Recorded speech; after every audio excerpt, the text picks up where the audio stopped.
So when my dad would abuse me or drive me to insanity or anger or just craziness, where he caused me basically like throwing an aerosol can on a fire where you know it's going to explode at some point. Just keep pushing it and pushing it and pushing it and pushing it and heating it up and heating it up and heating it up until finally you know it's going to explode. You just don't know how or why, but you're going to use that reaction for your benefit. So he would like deliberately corner me, heat me up, fire me up, and then when I reacted, he would use it against me. But even worse was I would use it against myself. I was very confused by all this. I was completely fucking baffled by everything. And I thought I was bad for reacting that way. I thought I should be able to outwit this whole situation and not react. But it just wasn't possible for me. He knew me too well. He was very deliberate, but he was also very relentless. He would never stop. He would keep pushing. Just like she says in the video, a narcissist will keep pushing the buttons. Just keep pushing and pushing and pushing until you finally go. Doesn't matter. They are very patient. So he didn't care if it was today, tomorrow, next month, next year. He was going to get it, and then he was going to use it against me. So my response when he would abuse me and push me, when he would drive me to rage, basically. When he would drive me to rage, my reaction was very naive, actually. I wish somebody would have pointed this out, because when I really got to the heart of it, the real heart of Paul, when I was really, really angry and like I didn't know what to do, I would say to myself, like I would definitely say, I remember clearly, like consciously and subconsciously saying, okay, well, I'll ruin my life. I'll throw away my future and see how you feel. That actually was my defense. I think of it like a squid who only has the ink, like only one way. When I got pushed to that level where I was so furious and so confused and so distraught and so at wit's end, I didn't know what else to do besides hurt myself. I never thought of hurting him, actually. Never even crossed my mind. I never thought, hey, I'm going to, fuck this guy up. I mean, I had dreams of like getting revenge, but I never, it was just like a fantasy. It wasn't real. But the real thing was very real, was I'm going to destroy my life. But the thing is, the problem with all this stuff is that it starts one way, it ends another. So he would rile me up. He would use it against me, and then it would kind of be over from his side. But from my side, it was like far from over. It was just beginning for me. Now I had, kind of experienced a new level of anger, and also a new level of loss of control, and another level of abuse, really, which I didn't know at the time. I had reached another level of sadistic abuse from my father, and then I would, those feelings wouldn't end there for me, unfortunately, like they would for my dad. For me, they were that was now another part of myself, my life, right? It was a part of the things I had done. It was part of my history. It was part of my baggage, my computer program, my data on my hard drive, and so it would get lost, but it was still there. So it was very extreme. So extreme ideas, like words like fuck, you remember those even if you have brain damage, because they're so extreme, right? Sex, anger, these type of things, they become our best memories, or they're our strongest memories, right? Are these intense emotions, right? So he would drive me to intense emotions, and so those memories would stay with me. Even today, if I start thinking about it, it's very, very clear. I can remember, like, very, very, very vividly how angry I would get, and also very clearly my reaction. And so those memories now, or those reactions, and that new me kind of like when I was drinking. I would drink and then I would do something that I hadn't done before. So, for example, break something or be so drunk that I did this or that I felt like wasn't me, and then all of a sudden I kind of had to accept that this is me. I'm the person that does this thing that I'm embarrassed about now. Before I could say I didn't do it, but now I can. Now I have to accept that I do this thing now. This is now me, right? And when I really realized all that stuff is when I finally went to AAs. I realized I'm doing these things, that I'm embarrassed about. I broke Adam's glass, Just sounds stupid, but I couldn't even be trusted with people's silverware and shit. You know what I mean? Like, that's like, who wants that person around, And so I was like, fuck, I got to stop this. I got to stop this. And, what's next, right? But with this anger, when my dad would drive me into a rage, it was an uncontrolled, absolute shutdown, fire. I can't describe. It's really difficult for me to describe the level of frustration that I reach. My father can push me to. It's a level where no amount of pain would hurt me. So if I was killed, it wouldn't even hurt. If I was run over by a car, when I'm that angry, it wouldn't even bother me. I mean, I would still die, but it wouldn't physically. I wouldn't even be able to feel the feeling because I'm in such an explosive state. Like my eyes are popping out of my head. But at the same time, I can feel this feeling. There's this emotion that I go through when I do this, and it's a crushing of myself inside myself. I can feel it. Like I'm crushing my spirit. Like I'm deciding that I'm going to destroy myself at the core. That is the decision I make. I'm going to destroy my future at the fucking core. Like I'm going to sabotage the machine. That is the decision I make when he drives me to that point. It's like I know where the buttons are. I'm going to destroy my own machine. I'm going to sabotage my own machine. And that means more than just success. That means like my physical body and everything. I believe now that the extreme things that I went through, just like this psychologist I saw one time told me, it's a reaction to the abuse that I suffered under my father. All the car racing, motorcycle racing, and the craziness without condoms and girls, and putting myself in dangerous situations when I was, under 21 with drugs, fighting with people with knives and guns. These are all abnormal. I run into these situations with no fear. Like literally with no fucking fear. And that's why I'm so clear. That's why I win. Because I'm not afraid at all. I'm absolutely stone cold. If anything, I'm like very, very, very sharp and very on top of my game. And I think what that is, and a psychologist told me this, is I'm trying to get a strong feeling. Like it's like I've covered up my feelings, and I want a fucking feeling. Give me a fucking feeling, no matter what it is. I want to feel something. I want to feel afraid, right? I want to feel something strong because I can't feel anything. And I'm going into these situations trying to get this feeling. I think I shut down a lot of my feelings. I shut down a lot of myself. I shut down with my dad because it was just too intense for me. I couldn't cope with his abuse. It was just too relentless. And it was like nobody around me knew. It was just all focused on me. I felt like I knew it was my mom too, but it was me and my mom. He targeted both of us and let my brother and sister go. And he's a predator, really. It's not even just abuse. He's predatory. He sees blood, and he comes in. He's predacious, and I know that. And somebody who wasn't. And I've seen him stalk me, like literally stalk me, trying to get more control.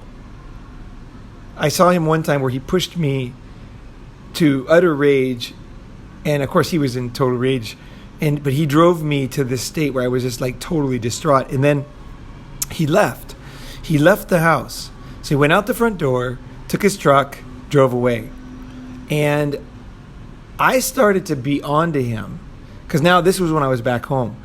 recently. So I started to be onto him, and I knew that at first I didn't really realize that he was so evil.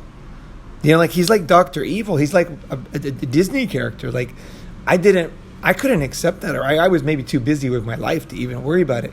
But I realized it. Somehow it just became clear that he's like this guy is like seriously trying to like undo me, And so I sensed that he was eavesdropping us and spying on us. Like not just by accident, but like purposely. And so I was telling mom in the kitchen how frustrated I was. Like what had happened, and I was trying to process what had just happened.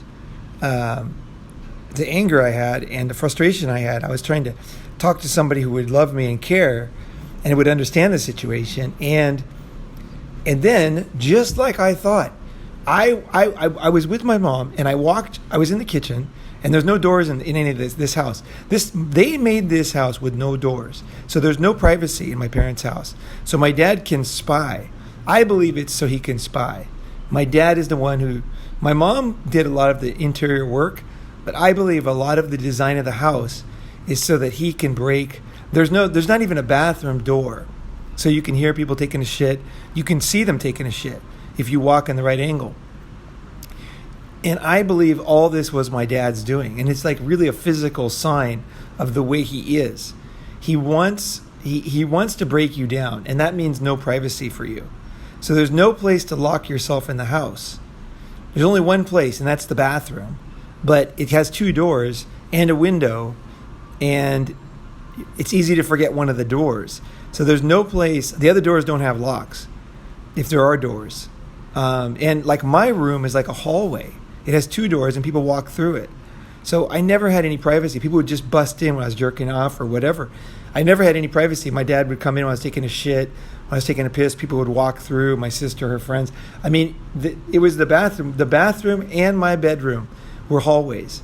My brother and my sister had doors and much more privacy. I did not. I had a big window, I had 2 doors, and my room was used as a hallway.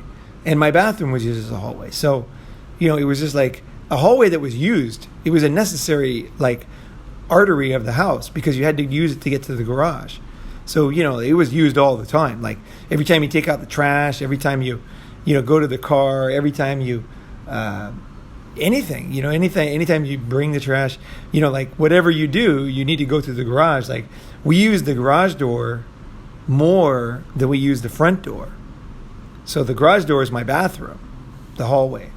So I believe that they chose this house and they designed this house in such a way as to eliminate any places to hide in that house. There's no places to hide at my house, my parents' house. It's absolute dystopian. No privacy in that house. There's no place to even change where no one might walk in or see you. Like there's no place like that. You can see somebody from just walking around the house, you can see right in people's rooms. And then inside the house too. It's like there's no outside or inside. If anybody's outside, they can see right in. So if you're changing clothes or having sex, anybody can see it. It's just the way it is. That's the way it was. And my dad encouraged this. He always talked about in Finland, everybody's naked in the sauna. And but it was an excuse. It was an excuse because I have a lot of Finnish friends. And they don't act anything like my dad when it comes to privacy. I mean, to each his own with these guys. They don't care. Maybe they're like more like nudists, but they don't care what you do at all. It doesn't matter to them. They're doing their thing, you do yours. My dad was using it as an excuse to break down. It's similar to cult leaders. They use lack of sleep deprivation, privacy, lack of privacy, lack of trust in individuals. So you couldn't trust to tell anybody anything. That's what my dad did when he. Oh yeah. So then I was telling my mom after the big explosion, and then he popped up. So before he popped up, I actually, this is how smart I was getting. I started to sense he was in the house, even though, there was an unwritten rule. There was an unwritten rule in our house that if you went out the front door, and you didn't use the garage, you weren't going to use the garage. Like you weren't going to come in the garage. And also, the garage makes a lot of noise because the garage door. So there was some warning if somebody was coming in the bathroom or using that. I had some kind of warning. Okay, there's somebody coming in the garage or parking the car in the garage. They're going to want to come through the bathroom hallway. So I was taking a shit. I could go lock it, or I could say, hey, I'm in here, something, right? But what my dad did this time is he knew that I was talking about him. And he wanted to know what I was saying so that he would know what I was feeling. So that he could, two things. Then he could use my story against me. He could tell his side of the story knowing what I told my mom. So like override, outsmart my story because he's coming in later, right? It's like, well, he says this, but it wasn't exactly like that or whatever. He could reframe the story in any way he wanted and also make the points he wanted, and knowing that there was nothing else I could have told her. Now, he would tell her in private, never in front of me. Everything he told her was in secret. Everything I told her was public. So what happened was I was so worried that he was watching that I walked over twice to look around the hallway while I was telling my mom, because I knew this was top secret. I was telling her the truth. I was really, really frustrated. And then, sure enough, I checked twice, but it wasn't enough. It wasn't enough. I went back to my mom, so now I was comfortable. I felt paranoid. I was like, I felt stupid checking the hallway because it's like he went out the front door with his truck. Of course he's going to come back. The truck doesn't fit in the garage. So, of course he's going to, or even if he uses the garage like he needs a tool, he's going to open the garage door so I can hear him, right? And I'll hear the truck pull up. But no. He had been hiding in the hallway and listening. And he popped out and went on the total rampage as if I was a traitor attacking me, and just utterly, even though everything I had said was completely true. I hadn't said any lie, I hadn't exaggerated anything. He went on just a total attack. He considered telling the truth about the way he acted, he considered an attack on him. Like a full-on attack that deserved intense, painful revenge, including kicking out of the house and stuff like that. So giving you no place to go, or just relentless abuse, like really kicking up the abuse now, like really kicking up the smear campaigns and the abuse because you told the truth about the way he acted. That was like the worst. That was like the thing that bothered him the most. So like so my only, this abuse was so intense and so directly, like when you use a magnifying glass of the sun's heat on an ant. The heat was so strong and so directed at me. The laser beam was so strong that it would just like cause me to just totally give up and just say, and that's what I would do. When I would give up, he would stop. And how I would give up was by deciding that I was going to ruin my life. I was going to throw my future away. Whatever I was good at, I was not going to do it. I was good at math. I'm not going to be good at math. I'm not going to do math anymore. I was actually gifted at math, but I became the worst at math. I took algebra 2 twice, and first time I got a D, second time I got a D, and the third time, F second time, and then a D the third time. I mean, it was outrageous. I already knew it the first time, but I didn't want to know it. I'm like, fuck this math shit. My dad is an engineer. Fuck this. He pushed me to the point where I hated math. I just despised math. He drove me to the point when he was trying to help me with my homework one day that I actually ripped a math book in half. I mean, I ripped the cover, the binding in half, which is like one of these strongman competition things. I was so angry, I just tore it in half, the whole math book. And I just like, whoa, he was like blown away. I was blown away. But he would push me to that point where I would just break. And then once I broke, he would let me go. Once he had broken me down, totally. The problem and he knew this, is the way that I broke down and what I would decide. I would make really like severe decisions at those points. I mean, one, of course I hated him, but he didn't care about that. But I would make severe decisions about myself. Everything was internal. It would go from any kind of external thoughts to absolute crushing of my internal self. That was my final decision always, is I'm going to crush my spirit. I'm going to ruin my opportunities. I'm going to destroy my friendships. I'm going to sabotage my life. I'm going to stop doing the good things. I'm going to do the bad things that make trouble for me. And I would that is exactly what I would decide. Exactly. And I just could not. And I felt like, So then he was done. His work was done, right? He would just go on. But then I now was absolutely like a robot under the control of those ants. They're under a virus. The virus's control, and so they would climb to the top of grass and then get eaten. And the scientists couldn't understand what was going on. But what they found out was the ants, because that wasn't good for the ant to get eaten, right? But it was good for the virus inside of the ant's stomach, because the virus in the ant's stomach wanted to be in a cow's stomach. And that was where it was its best environment. So it would go into the ant. This is evolution's amazing. And it would control the ant to walk up the grass, which was something the ant would not do because it was dangerous.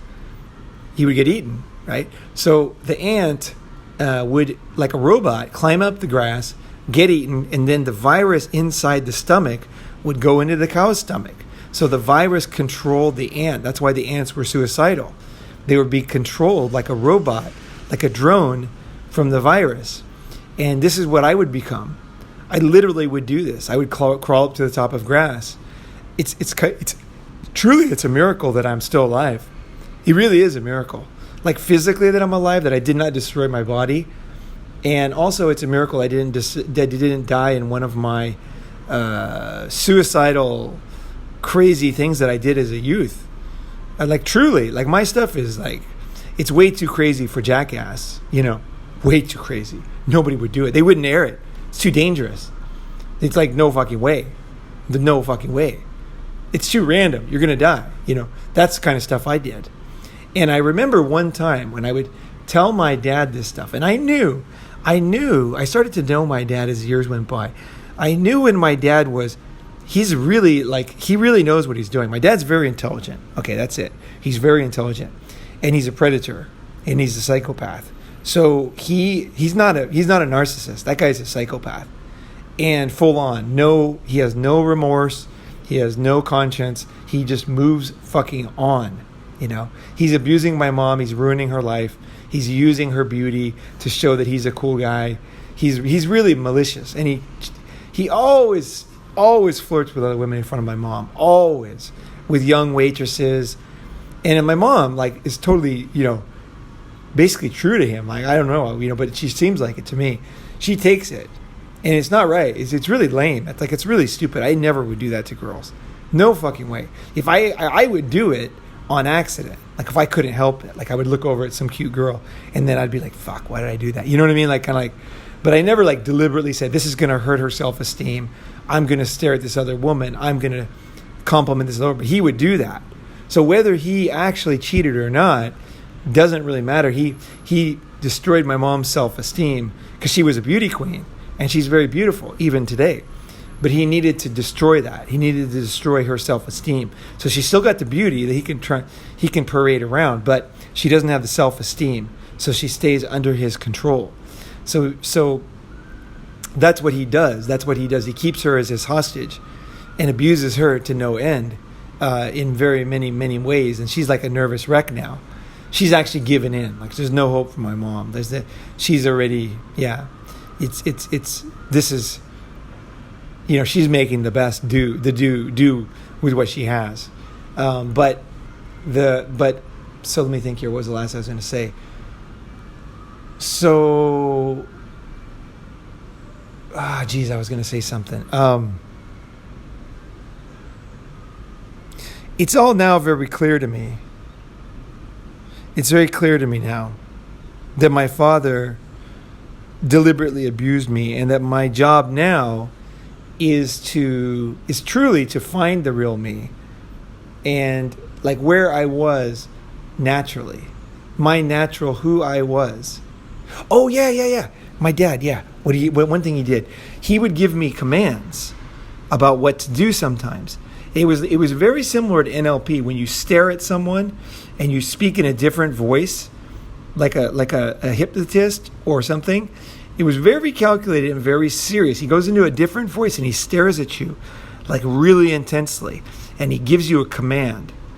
And I remember one time when I was telling a story of something I had done that was extremely risky, and I think it was probably racing motorcycles. And he looked at me in a very serious tone, and he gripped his hands, and he said, I know that someday I will get a call that you died.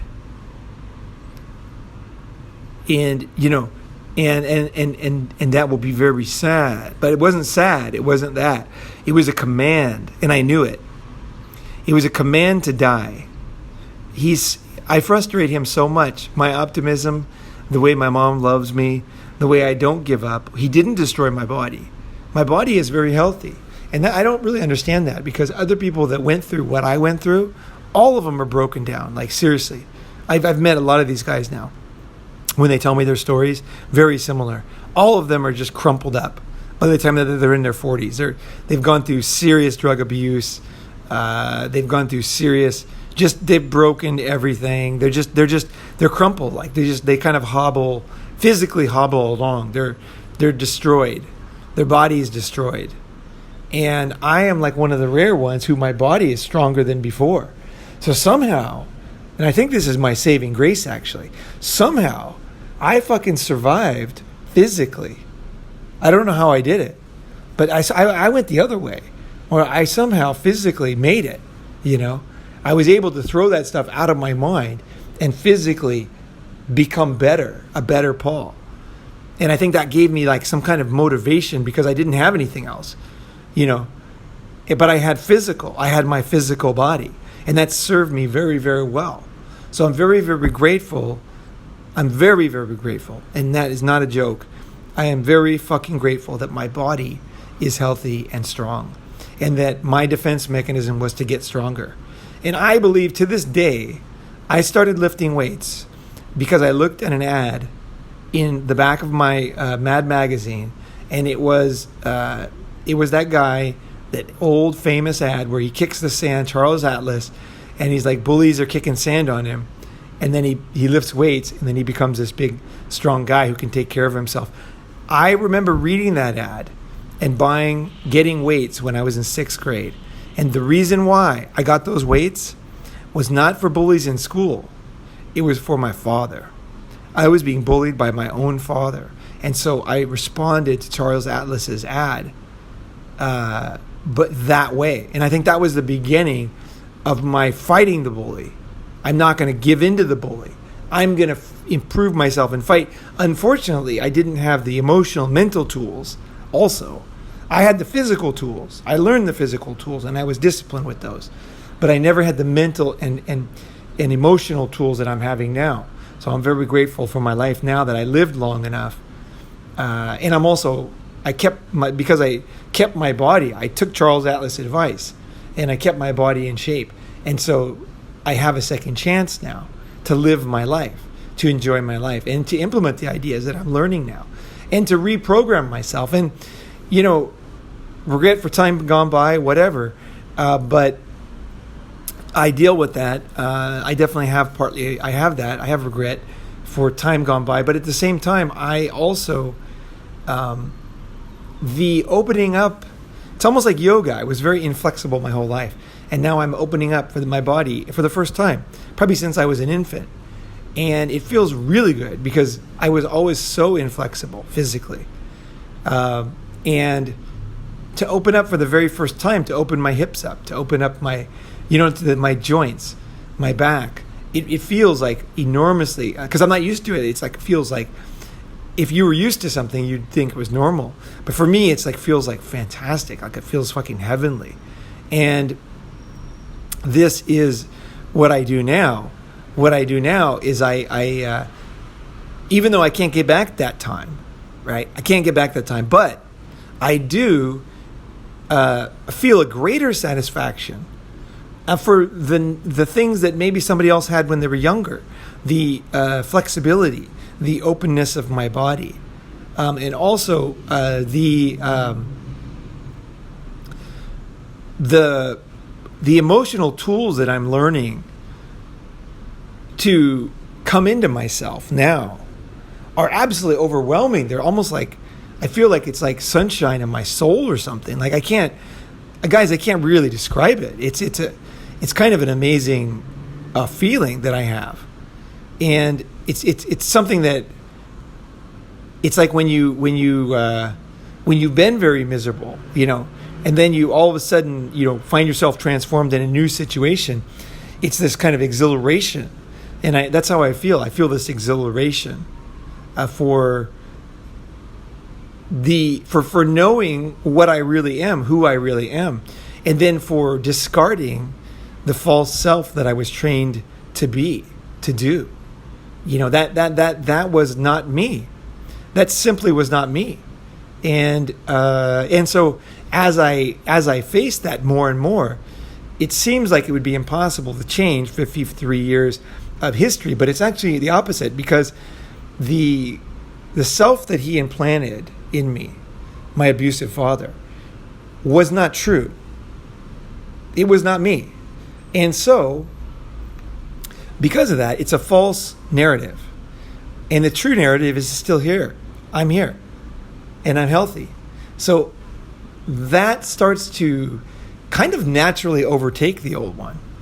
It's partly hard work of getting to this point, and also like keep on the path and learning new tools and learning what I went through and seeing more, and also learning tools of how specific things that I can do to see myself and to give myself the things that I didn't get, that I should have gotten as a child, but to give myself that stuff. And so that's like hard work, but and it's also good. It's very, very rewarding. But there's also a sense of, it's like if you have a river, right, and it's dammed up, but the dam is not real. It's not natural. Over time, if that dam is not maintained, the dam will eventually break. Eventually. Just like all things made by man, if man disappeared from the planet, like those movies, slowly they disintegrate and slowly nature takes over.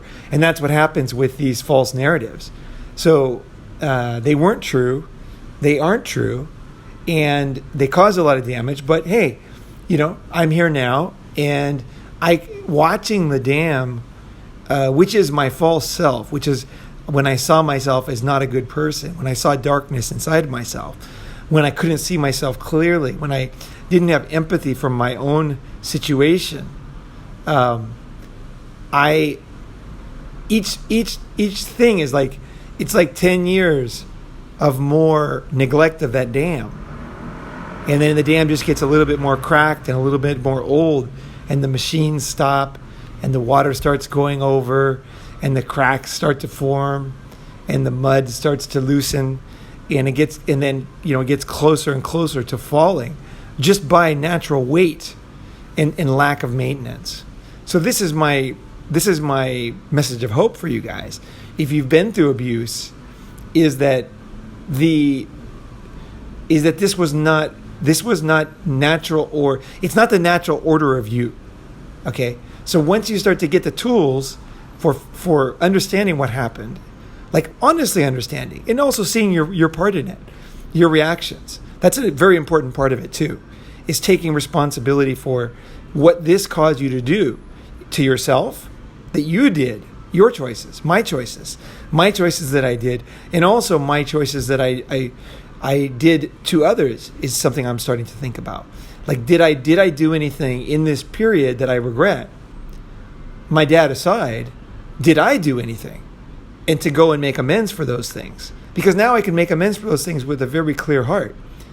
I can be sorry if I hurt somebody, because I can now see that I was hurt, and I can see that it's not fair to be hurt. It's not fair to others, It doesn't matter what happened to me. Like, literally, those people are innocent. They had nothing to do with it. So I'm just kind of thinking back and seeing if there's anything I did. I did a lot of amends when I first got to the 12-step program, so I don't know if I have anything specifically, but it's definitely on my radar now, is I see that, and I'm taking responsibility for my reaction, because another guy would have reacted differently. He might have perhaps beaten my father, badly, or left home, ran away from home, but I stayed for the abuse. And that is what a codependent is. That is exactly what a codependent does. Codependent stays in the relationship and tries to change the other person using various techniques. Some of them are passive aggressive. Now, of course, the person's being abused. Okay, there's no question. Okay, where this whole thing started. Okay, you can't kid yourself on that stuff. But your reaction to things is also up for judgment. You need to learn to control your actions and to make better decisions. And that's what this whole thing has caused me to do, is to realize that if I leave myself in a situation, okay, where I'm being abused or I'm in a bad situation, I'm not getting my needs met, just a bad situation. I'm being manipulated. I'm not happy. I was promised something, I didn't get it. Whatever it is, then I have to leave. That's my responsibility, not to stay. And for anybody listening to Ronin Man, you know that I'm quite good at leaving. But this is the final kind of chapter here. This is the emotional chapter. This is the Ronin as a small kid. Paul is a very small kid who was abused, who was brainwashed, gaslit, smeared, attacked, maligned, and was like literally abused. And that causes deep wounds that, like they're just not easily healed. But I can tell you this, that I am definitely 100% like a bloodhound on the trail of this one. And I can feel the walls. I can feel, it's almost like there's not one dam, there's like many dams. And some of the dams have already fallen and the river is flowing freely. And I can feel it in my soul. Like I can feel it. I can feel my burden getting lighter every day as I go through all this stuff. So if you were in a situation where, as a child, where you were abused, I would say that there is a lot of hope. It's a false narrative in the end. It requires a lot of honesty, a lot of work, a lot of education, but the rewards are just poof. The rewards are so great because they're all inside of you. No one can see them. See, this is not like you put on Facebook kind of thing. Like right now, the rewards for me doing yoga is my hips are opening up. Now, I didn't even know that guy would want to open his hips up because I thought, well, girls open their hips up. But the opening of your hips is like, it's some of the biggest, the joints in your body, which creates an openness and a flexibility. And it makes you feel good, actually. But so for someone who's never done that before, it feels great. It's like a unique feeling that no one can see it from the outside, but I can feel it. See, that's what it's all about. It's like you're feeling better inside. I'm feeling better. I'm opening up. I'm experiencing things I never experienced before. And that's a beautiful thing. And that is a beautiful thing. These are the things that make you happy, okay? Not the new radio, right? These are the things that you're like, God, this is great. Because I feel this like sense of accomplishment too. I also feel like part of my life, which was like a book, is now the chapter is finishing. And I'm getting a wisdom that I can pass on to you. And that's what this episode's all about. So I hope this has been helpful, whether you went through any abuse or not. If you know, I'm sure you know somebody who's been through something. And I hope this is helpful in some way for you, either for yourself or one of your friends or in your family, or just understanding what other people go through. Sometimes it's just worthwhile to know what another man's shoes feel like, and that gives you a empathy for others, an understanding of others, which is invaluable in business, in life, in relationships. Because until you walk into a man's shoes, you really don't know why people act the way they act. Like I just watched the Johnny Cash documentary, great movie, Walk the Line. And in the scene where his father and him are at the dinner table towards the end, and his girlfriend, the singer, she's there. And then him and his dad get into it, and his dad riles him up. And I won't give away what happened, but then his self-destructive behavior after that is exactly me. I mean, that I could not make a scene better than that. Like that literally is me. And the only thing is the scene's not good enough because they should follow that farther down the rabbit hole. Because that scene is just the beginning of his internal self-torture and his new emotions, his new actions, and the results. Because when you act a certain way, you get something back from other people because other people don't know what you went through. So when you act badly, people will treat you badly. So it creates a narrative that really gets a life of its own. And he was a heroin addict after that scene. He was taking pills until this point, but like the if you watch the video Hurt on YouTube, it's when he was in his 70s. And that song really is his life, you know. And it was a number one hit in his 70s. It was amazing. The guy was just amazing. In the amount of abuse he took. And then his story I can so relate to. I can really relate to the Johnny Cash story, man. Fuck. So relate to it. God damn, what a great movie. I'm so glad that there are some movies that are out there that tell stories that resonate with me. Because so many stories don't. But there's a couple that do. And one of them is Cool Hand Luke with Paul Newman. And the other one is Walk the Line, with Johnny Cash. Story of Johnny Cash. Those two movies, I can't really recommend two movies more. You know, at least for me, those movies are just crazy good, like fucking great, like almost like, groundbreaking, life changing. The stories, hearing the stories from another man, the stories of my life through another man's eyes, just is very healing, and allows me to see myself and allows me to heal myself too. So it's not just watching YouTube and like getting advice from psychologists. It's also like once you get that new perspective, you're going to be able to pick up. It's almost like you have this X-ray vision now when you go through life, like in a video game, and you pick up the hammer and the gun, and then you get extra power, right? It's almost like you have this X-ray where you're walking around the world now, and you're looking for these things now, and you're picking them up, and as you pick them up, they are taking you to another level of healing on another issue, because now they're on your radar. You can see yourself for the first time. It's not just this vague, emotional fire inside of you. It's like becoming more rational and conscious. And also you get a sense of hope too, because you realize that you can beat this thing, that you can change, and that it is worth it. It works. It's like step by step, not all at once, but over time, step by step, you will overcome these things. And more important than that, much more important than that, I shouldn't have even said that, because really to live your real life, that's really what the goal is. The goal is not to overcome. I mean, you overcome because you have to. But in the end, the real goal in life is to live your authentic life. Like really to live your fucking authentic life. That's what it's all about.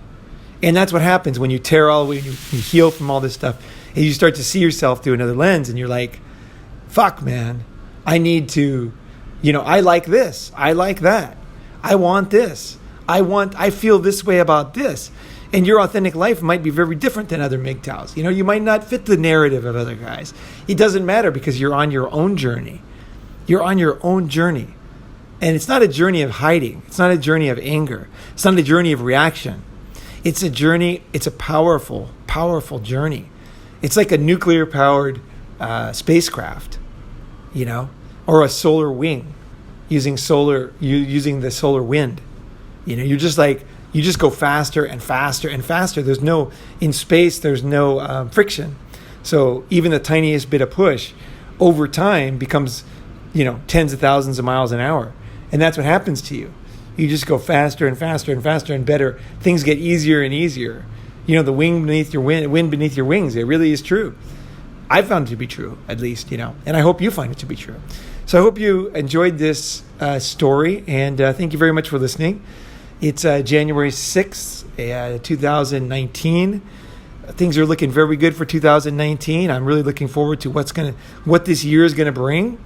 I'm looking forward to meeting some of you guys less than a month away, February 2nd through 4th here in Bangkok for the convention. There's a link below to sign up. Please come on over. We're going to have a great time. And we're going to grow, man. We're going to have a lot of fucking laughs. That's the other thing.